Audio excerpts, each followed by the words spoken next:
warahmatullahi wabarakatuh. Apa kabar sahabat bahasa dimanapun berada? Jumpa lagi dalam siniar kali ini. Saya Desi Natalia dari KKLP BIPA Balai Bahasa Provinsi Jawa Barat.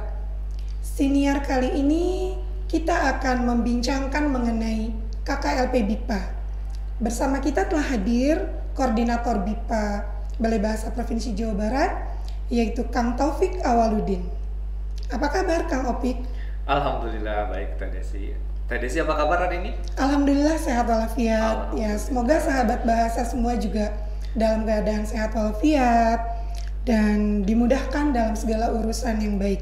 Amin. Mudah-mudahan ya Teh Desi ya. Iya, jadi siniar kali ini kita akan membincangkan mengenai KKLP BIPA ya, Kang Opik. Ya. Mungkin sahabat bahasa ada yang sudah tahu apa itu BIPA atau ada yang mungkin belum tahu. Jadi Kang Opik silakan menjelaskan terlebih dahulu tentang apa itu KKLP BIPA. Baik Teh Desi, terima kasih. Mungkin sebelumnya BIPA itu mungkin sebagian besar orang sudah mengetahui ya BIPA itu apa. Namun di sini tidak ada salahnya kalau kita memberikan penjelasan sedikit ya. Jadi BIPA itu kependekan dari bahasa Indonesia bagi penutur asing. Nah, di Balai Bahasa Provinsi Jawa Barat ini, BIPA ini merupakan salah satu layanan yang ada di Provinsi Jawa Barat ya. Jadi layanan ini sangat strategis Teh Desi, karena Balai Bahasa Provinsi Jawa Barat ini mempunyai peran nanti untuk mengelola BIPA yang ada di Provinsi Jawa Barat. Jadi seluruh wilayah Jawa Barat ya Kang Provinsi ya. Jawa Barat karena memang kita kan di Balai Bahasa itu di atas kita di Badan Bahasa, Badan Pembinaan dan Pengembangan Bahasa itu memiliki kan UPT di daerah. Jadi kami di Jawa Barat ya Provinsi Jawa Barat, Balai Bahasa Provinsi Jawa Barat. Nah, jadi fungsi dan kami di Provinsi Jawa Barat ini memang tidak bebas ya, tapi dibatasi juga oleh fungsi dan peran BIPA yang dimiliki oleh Pustanda ya, Pusat Penguatan dan Pemberdayaan Bahasa ya, di Badan Bahasa ya. Jadi Pustanda itu memiliki ada Trigatra program BIPA, yaitu sebagai regulator, yang kedua sebagai fasilitator, yang ketiga sebagai koordinator ya. Nah itu, jadi kami masih mengikuti program dari Pustanda itu, jadi kami tidak bisa menjalankan selain dari kegiatan tersebut. Jadi ada 3 ya sahabat bahasa peran Balai Bahasa dalam program BIPA ini, yaitu sebagai regulator, sebagai fasilitator, dan sebagai koordinator, betul kan? Ya, Kang Opik seperti itu. Ya, betul. Ya, sekarang bagaimana kalau Kang Opik jelaskan satu-satu sebagai regulator itu seperti apa, baik. Fasilitator seperti apa, dan koordinator seperti apa, agar sahabat bahasa juga lebih mengetahui ya peran BIPA di Balai Bahasa itu seperti apa. Ya. Baik, kalau mungkin sebagai pertama yang tadi itu sebagai regulator, kalau sebagai regulator mungkin Balai Bahasa Provinsi Jawa Barat dalam hal ini tidak terlalu ya, mungkin bagiannya itu ada di Badan Bahasa ya, di Badan Pembinaan dan Pengembangan. Jadi pembuatan kebijakannya itu ada di Badan Bahasa ya kan? Karena kan regulator itu berarti dia membuat aturan-aturan ya. Iya. Jadi kalau Balai Bahasa biasanya cuma tinggal mengikuti aturan yang sudah ditetapkan oleh Badan Bahasa. Seperti itu. Kalau itu yang sebagai fungsi sebagai regulator. Iya. Nah, kalau sebagai fasilitator ini berarti kita memfasilitasi lembaga-lembaga BIPA yang ada di Provinsi Jawa Barat, di wilayah kerja Balai Bahasa Provinsi Jawa Barat. Berarti kami memfasilitasi semuanya. Sepertinya contohnya seperti ini, kita ada lembaga bahasa, ada lembaga penyelenggara BIPA misalkan memerlukan ini kurang, misalkan kami ingin diberikan pelatihan mengenai pengajaran karena sudah lama tidak melaksanakan pengajaran BIPA misalkan. Nah, bisa menghubungi ke Balai Bahasa Provinsi Jawa Barat, tapi tentunya tidak bisa langsung dikabulkan saat itu juga meminta adakan pelatihan, kita saat itu langsung melakukan pelatihan, tetapi mungkin akan dianggarkan untuk tahun berikutnya. Jadi mungkin nanti begini sahabat bahasa, jika ada yang membutuhkan fasilitasi lembaga BIPA dapat bersurat ke Balai Bahasa. Nanti insya Allah bisa kami bantu, tapi mungkin akan ada proses karena harus direncanakan dan dianggarkan terlebih dahulu. Begitu sahabat bahasa. Ya, itu yang sebagai fasilitator ya Teh Desi. Ya, jadi peran sebagai koordinator tadi fasilitator ya sudah dijelaskan oleh Kang Opik. Yes. Nah, sekarang peran sebagai koordinator seperti apa? Ya, kalau sebagai koordinator itu berarti kita berperan sebagai yang mengorganisasikan segala kegiatan yang ada eh, di Provinsi Jawa Barat. Seperti contohnya seperti ini. Seperti kemarin misalkan ada di sebuah lembaga BIPA di Kota Bogor menghubungi ke kami di KKLP BIPA meminta ada pengajar BIPA yang mempunyai bahasa pengantarnya itu bahasa Jerman. Nah, karena di Balai Bahasa Provinsi Jawa Barat tidak ada, dan kami pun pasti mencarikannya karena di Kota Bogor kami tidak mungkin mencarikan pengajar yang ada di Kota Bandung ya. Itu karena kan berpengaruh dengan jarak, jaraknya akan sangat berpengaruh, mungkin akan berat di ongkos gitu ya. Iya, jadi terkendala masalah biaya ya, kan? Makanya nah, saya koordinasikan dengan lembaga-lembaga BIPA yang ada di Kota Bogor juga. Misalkan saya tanyakan kepada lembaga yang ada memiliki pengajar bahasa yang memiliki kata pengantarnya bahasa Jerman, saya tawarkan kepada lembaga tersebut apakah ada pengajarnya, apakah bersedia mengajarkan bahasa Jerman yang diminta. Ya, tinggal jadi langsung saya kasihkan kontak orang yang bisa bahasa Jerman tersebut kepada lembaga yang memerlukan itu. Jadi berarti sebelumnya Balai Bahasa juga harus sudah bekerja sama ya dengan lembaga-lembaga BIPA di setiap kabupaten kota di Jawa Barat ini ya, Kang Opik. Ya. Jadi memang sebelumnya juga kan pas ketika beberapa di awal tahun kita kan diminta juga oleh Pustanda ini untuk mendata seluruh lembaga-lembaga penyelenggara BIPA yang ada di Provinsi Jawa Barat tadi sih. Seperti yang kemarin tadi sih yang menghubungi juga kan yang membuat suratnya. Iya. Kita baru bersurat kemana saja kemarin tadi sih? Kemarin kita di Bogor itu ada 3 lembaga ya di Kota Bogor, kemudian di Kabupaten Bogor. Jadi kami bersurat, kami datangi lembaga BIPA. Di sana kami juga mendata sahabat bahasa, jadi mendata pengajar. Kemudian kami juga mendata pembelajar ya Kang Opik. Iya, pembelajar. Iya, pembelajar juga alhamdulillah banyak meskipun dengan kondisi pandemi kemarin lebih banyak daring ya atau online gitu. Iya, daringnya lebih banyak ya.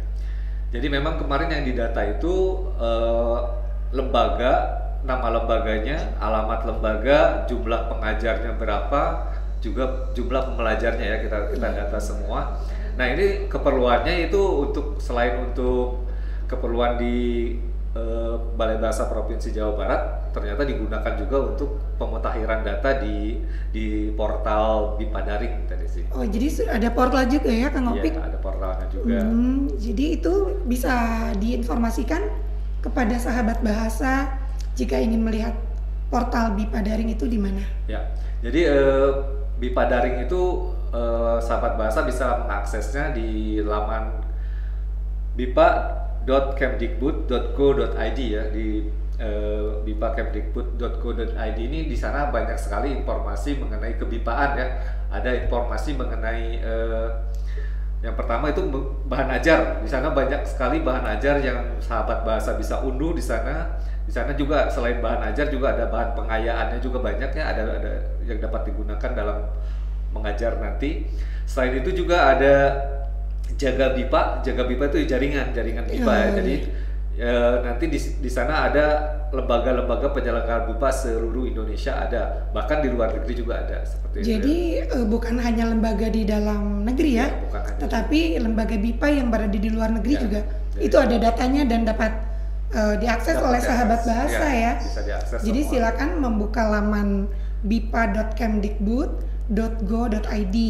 Di sana informasi lengkap ya, Kang Opik. Jadi sahabat bahasa, laman ini atau portal ini digunakan bukan hanya untuk pengajar aja atau pegiat BIPA yang ingin mengetahui informasi tentang BIPA, tapi dapat digunakan juga oleh pembelajar ya, pembelajar orang asingnya mungkin yang ingin belajar bahasa Indonesia itu bisa menggunakan portal ini juga. Nah, mungkin sahabat bahasa ingin tahu ya, apakah gratis untuk mengunduh kalau bahan ajar di portal itu atau bagaimana? Semuanya gratis. Jadi tapi kita harus memasukkan dulu, daftar dulu lah istilahnya, harus daftar dulu, masukkan nama dan juga lembaga kita apa, terus kegunaannya juga untuk apa. Nanti di sana kegunaan mengunduh bahan-bahan ajar di sana digunakan untuk apa. Oh, jadi sahabat bahasa juga harus ini ya, mencantumkan apa tujuannya, Ya. apa kebutuhannya, begitu, Ya, betul, Kang Opik? betul. Ya, jadi seperti yang tadi saya sebutkan, jadi selain untuk pengajar, pembelajar juga di situ ada kan, ada selain bahan ajarnya juga ada di situ ada terabipa ya, terabipa itu jadi ada tes, misalnya tes daring itu si pembelajar pengen mengetahui nih sudah sejauh mana menguasai bahasa Indonesia. Nah di situ ada tes daringnya, belajarnya.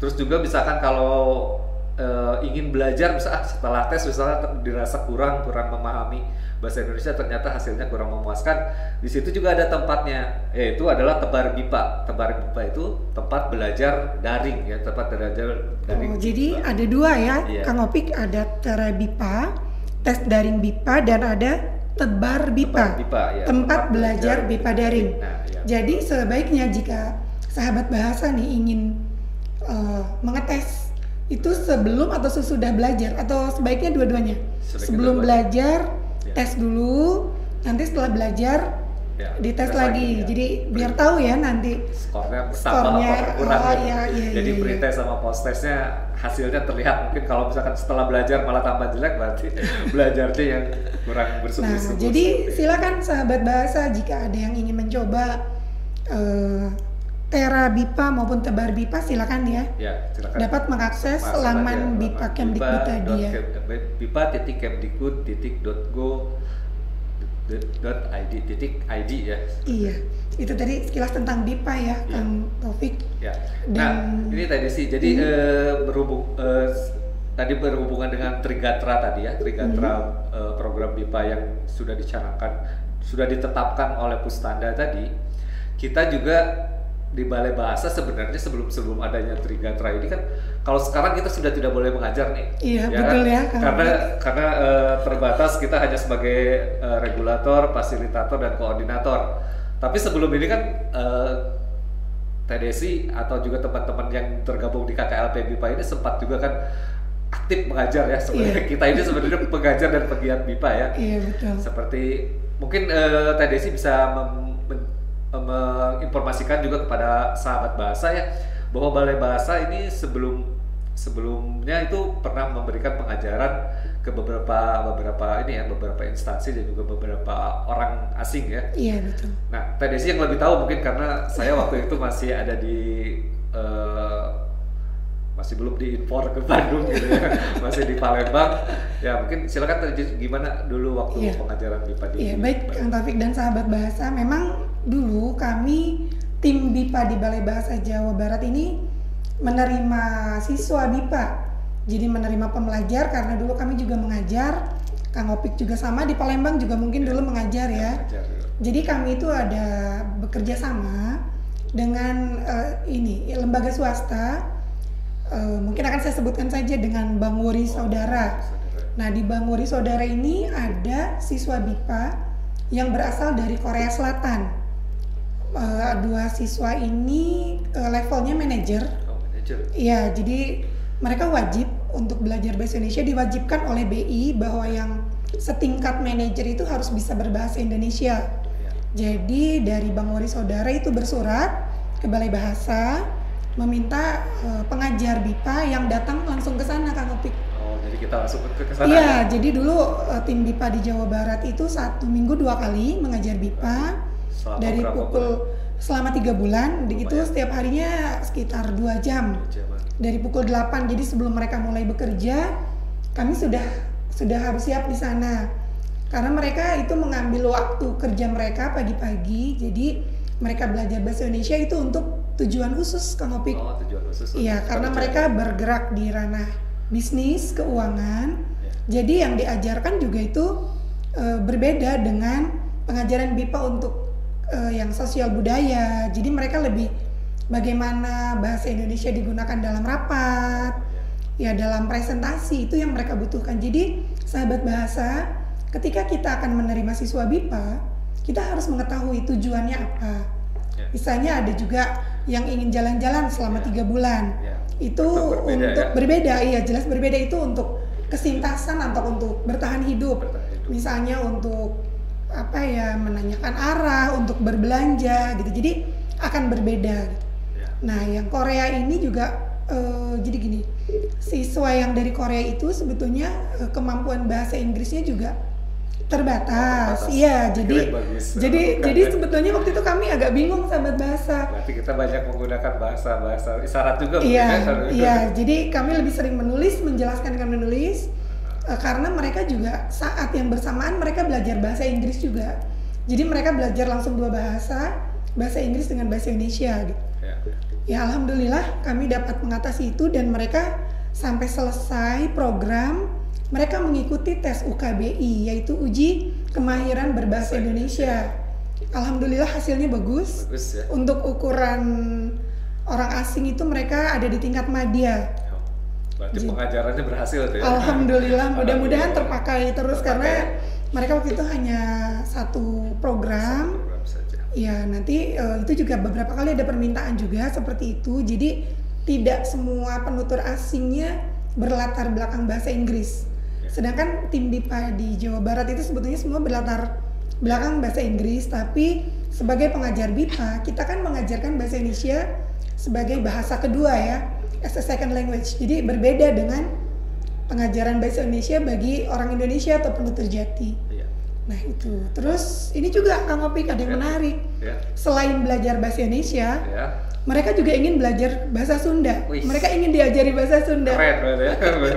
Itu saya kaget sekali ketika suatu pagi saya datang ke Bang Wuri itu, tiba-tiba siswanya mengucapkan Wilujeng Enjing. Saya kaget belajar di siapa gitu. Oh saya belajar dari OB di sini katanya gitu. Iya karena mungkin interaksi mereka lebih banyak bahasa Sunda. Jadi begini sahabat bahasa, mengajar BIPA itu kita bukan hanya mengajar bahasa Indonesia ya Kang Opik, tapi mengajar juga budayanya juga pasti ikut ya. Apalagi kan kedua orang Korea itu berada di lingkungan memang kondisi lokalnya kan kita di Jawa Barat tentu bahasa Sunda mungkin yang dipakai ya. Iya, jadi mereka sudah bisa bilang hatur nuhun gitu. Jadi bagus juga jadi kepada pembelajarnya itu ya, jadi bagus jadi pembendaharaan bahasanya itu bukan hanya bahasa Indonesia tapi bahasa daerah juga mereka kuasai meskipun sedikit-sedikit hanya untuk keperluan yang kesintasan itu ya. Untuk keseharian mereka ya. Nah, ini sahabat bahasa, Kang Opik juga sudah pernah mengajar BIPA di Kamboja. Mungkin akan berbeda lagi itu pengalamannya. Bagaimana Kang Opik bisa diceritakan sedikit kepada sahabat bahasa? Ya, itu sebenarnya kalau Kamboja itu sudah agak lama juga ya. Jadi memang kondisi pengajar di ASEAN itu memang sangat-sangat sama saja dengan di Indonesia ya. Jadi kondisi geografisnya sama, juga kondisi siswanya juga hampir sama. Tapi yang saya sangat berkesan di sana itu mereka sangat ramah sekali. Para pembelajar itu sangat hormat kepada pengajarnya, kepada guru itu sangat hormat gitu. Jadi meskipun kelihatannya anak-anaknya itu terlihat sangar-sangar gitu ya, maksudnya bukan sangar ya, agak terlihat. Ini ternyata waktu di dalam kelas itu mereka sangat hormat gitu, tidak berani membantah kepada guru, itu tidak ada di sana. Jadi alhamdulillah di sana selama 3 bulan saya di sana tadi. 3 bulan ya, alhamdulillah berjalan lancar. Pihak kampus yang menerima dengan baik, malahan dosen-dosennya juga berinteraksi dengan sangat baik dengan saya, mengajak segala aktivitas selalu dilibatkan gitu ya. Jadi alhamdulillah diterima dengan baik. Terus selain saya mengajar dulu saya mengajar di ITI ya, Industrial Technical Institute. Itu perguruan tinggi. Perguruan tinggi ya, perguruan tinggi. Selain mengajar di sana juga karena ada waktu luang saya jadi ikut mengajar juga di Pusbudi. Pusbudi itu Pusat Budaya Indonesia yang ada di KBRI Phnom Penh. Ya, jadi di KBRI juga saya ikut mengajar di sana. Saya berjumpa dengan Pak Ronald. Pak Ronald kalau ada di sini bisa melihat saya di sini, kita bertemu ya Pak Roland. Dulu kami partner lah di sana jadi dengan Pak Roland ya. Jadi Pusbudi itu memang Pusat Budaya Indonesia. Jadi itu di kedutaan? Ya, di Kedutaan Besar Republik Indonesia di Phnom Penh. Di sana itu selain diajarkan bahasa Indonesia juga diajarkan budaya, ada menarinya, ada main musik. Iya. Jadi seru lah kalau di sana itu memang waktu itu memang sangat berkesan lah kalau itu untuk anak-anak duta besar atau diplomat atau bagaimana? Kalau yang di Pusbudi, Di Pusbudi itu? kalau di Pusbudi itu umum, jadi siapapun orang Kamboja yang ingin belajar jadi boleh bahasa, ya orang Kamboja juga? yang ingin belajar bahasa Indonesia itu boleh datang ke sana mendaftar. Jadi kemarin itu saya mendapat pembelajar dari orang Kamboja itu yang di Pusbudi itu beragam ya, ada yang dari orang Muslim ada kemarin itu yang dari terus pendidikannya juga beda-beda, ada yang sudah kerja, ada yang masih kuliah, dan juga keperluannya beda-beda. Tapi kami mengajarkan ya dasar-dasar bahasa Indonesia aja. Jadi kelas heterogen gitu. Ya. Iya. Ada. Tuh, sahabat bahasa, pengalamannya Kang Opik menarik ya. Jadi siapa tahu ada sahabat bahasa yang berminat untuk menjadi pengajar BIPA, silakan. Masih mengajar ada, ya, masih bisa ya, masih ada pengiriman pengajar BIPA. Pengiriman ya, kalau saya dengar kemarin informasinya selama pandemi COVID-19 ini pengajaran masih dilakukan tapi masih secara daring gitu, tidak dikirim ke negara tapi mengajarkan secara daring. Tapi insya Allah mungkin beberapa tahun depan mungkin sudah mulai dibuka lagi. Mengingat ini pun sekarang kan program-program Dharma Siswa yang datang ke kampus, mahasiswa asing datang ke kampus itu kemarin kan di moratorium atau dihentikan terlebih dahulu. Mungkin pada tahun-tahun depan sudah dibuka kembali. Saya berharap nanti pasti semua universitas atau perguruan tinggi pun pasti program BIPA-nya akan menggeliat kembali, akan berjalan kembali. Tentunya BIPA akan semakin. Jadi ada program Dharma Siswa, ada juga program KNB ya. Iya. Di sekarang juga di beberapa perguruan tinggi di Jawa Barat juga ada ya yang dari KNB. Ada. Justru yang tidak terpengaruh COVID mungkin KNB ya, program KNB itu. Iya, jadi tetap berjalan ya. Karena mahasiswanya mungkin sudah ada di Indonesia sebelum itu ya. Ya memang sayang sekali ya, sekarang kami tim BIPA di Balai Bahasa sudah tidak bisa mengajar. Tapi insya Allah masih bisa bermanfaat ya sebagai fasilitator dan koordinator. Jadi kami juga beberapa waktu lalu mengadakan sosialisasi ya Kang Opik. Oh iya, sosialisasi program BIPA ya. Jadi pada tahun ini Teh Desi, tahun ini itu Balai Bahasa Provinsi Jawa Barat itu lebih menitik beratkan dulu kepada lembaga-lembaga BIPA dan juga para pengajar dan calon pengajarnya ya. Karena memang kan sudah kita ketahui bersama bahwa 2 tahun ke belakang itu segala sesuatunya itu kan agak tersendat ya dengan adanya COVID-19. Nah makanya di awal tahun ini semoga COVID ini sudah sedikit berlalu ya, mungkin tahun depan sudah semuanya sudah berlalu. Kami kan kemarin itu menitik beratkan kepada pengelolaan lembaga BIPA dan juga para pengajar BIPA itu dengan maksud kita ingin bersilaturahmi lah dulu dengan lembaga-lembaga BIPA, dengan pengajar BIPA, dengan pegiat BIPA semua. Kami ingin bekerja sama, memulai kembali untuk menuju BIPA yang lebih baik. Mungkin di tahun depan nanti kita mungkin akan siap-siap lagi, semakin ramai lagi BIPA gitu ya. Insya Allah mudah-mudahan ya Kang Opik. Jadi kemarin itu kami mengadakan sosialisasi di 2 daerah ya. 2 kabupaten dan kota ya ya. Terus juga kami juga mengadakan pelatihan pengajaran BIPA. Nah, jadi kami membedakan antara sosialisasi dan pelatihan itu seperti ini tadi sih. Kalau sosialisasi itu kami memberikan sosialisasi program BIPA ini kepada lembaga-lembaga yang awalnya memang belum ada lembaga BIPA-nya, tapi berkeinginan atau ada suatu harapan lah bisa ada mendirikan program BIPA di sana. Maka kita memberikan sosialisasi. Nah, di situ pun kami memberikan materi yang disampaikan oleh kemarin itu siapa waktu yang di Kota Bogor itu siapa tadi sih? Yang sosialisasi itu Ibu Nuni, Dr. Nuni Sulistiani Idris. Kebetulan Ibu Nuni ini juga Ketua APP BIPA Jawa Barat. APP BIPA apa coba bisa dijelaskan Kang Opik? APP BIPA itu afiliasi pengajar dan pegiat BIPA di Jawa Barat ya. Jadi seperti itu. Jadi sebelumnya kami pun berkoordinasi dulu dengan Bu Nuni kan ya, jadi kegiatan karena APP BIPA dan Balai Bahasa Provinsi Jawa Barat itu satu mitra ya, jadi harus kita berkoordinasi dengan kita harus bersinergi dengan APP BIPA ya, demi memajukan BIPA yang ada di Jawa Barat tentunya ya.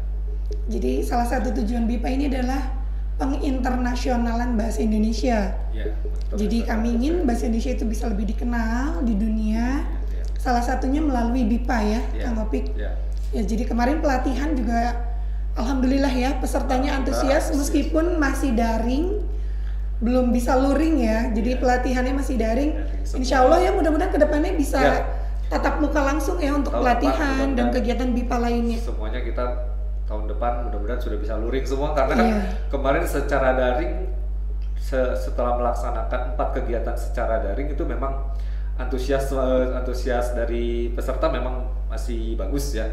Tapi ya memang ada di belakang ada yang, lebih enaknya ini secara langsung karena daring itu terkendala jaringan biasanya. Terkendala jaringan ya, jadi ada beberapa daerah memang yang sarana dan prasarananya belum. Kemarin kalau tidak salah yang dari Pangandaran ya minta ada pelatihan lanjutan. Nah iya. Jadi lebih ke konten kebahasaan dan budaya itu karena di Pangandaran itu sangat dibutuhkan. Karena di sana potensial banyak wisatawan asing yang ingin belajar bahasa Indonesia dan budaya ya. Iya benar sekali. Jadi memang di Pangandaran itu sebenarnya potensial ya, tapi secara umum mereka tidak mengetahui BIPA itu apa, tapi padahal mereka sudah melaksanakan kegiatan BIPA gitu. Jadi dengan adanya kemarin pelatihan, adanya koordinasi, mereka sudah memahami gitu ya. Ya mudah-mudahan kedepannya BIPA akan semakin maju, kita sama-sama bekerja sama, bersemangat untuk memajukan BIPA di Jawa Barat dan untuk penginternasional bahasa Indonesia. Mungkin ini waktunya sudah tinggal sedikit lagi, Kang Opik. Ada yang disampaikan untuk terakhir? Ya mungkin kalau untuk penutup mungkin semoga Balai Bahasa Provinsi Jawa Barat dapat memberikan dampak yang positif ya baik untuk perkembangan BIPA yang ada di Jawa Barat. Tentu saja kami memerlukan dukungan dan bantuan dari semua lembaga-lembaga BIPA, pegiat BIPA, pengajar BIPA, pokoknya semua yang terlibat dalam kebipaan itu semoga dapat memberikan dukungan yang positif juga kepada Balai Bahasa Provinsi Jawa Barat agar BIPA di Provinsi Jawa Barat ini dapat terus berkembang, semakin maju dan semakin terdepan. Amin, insya Allah ya. Amin. Sebelum saya tutup siniar ini, kita ajak sahabat bahasa untuk salam BIPA ya. Bagaimana Kang Opik salam BIPA? BIPA di hati. BIPA di hati. Ya, demikianlah sahabat bahasa perbincangan kita mengenai KKLP BIPA Balai Bahasa Provinsi Jawa Barat. Akhir kata saya Desi Natalia mengucapkan terima kasih. Wassalamualaikum warahmatullahi wabarakatuh. Waalaikumsalam.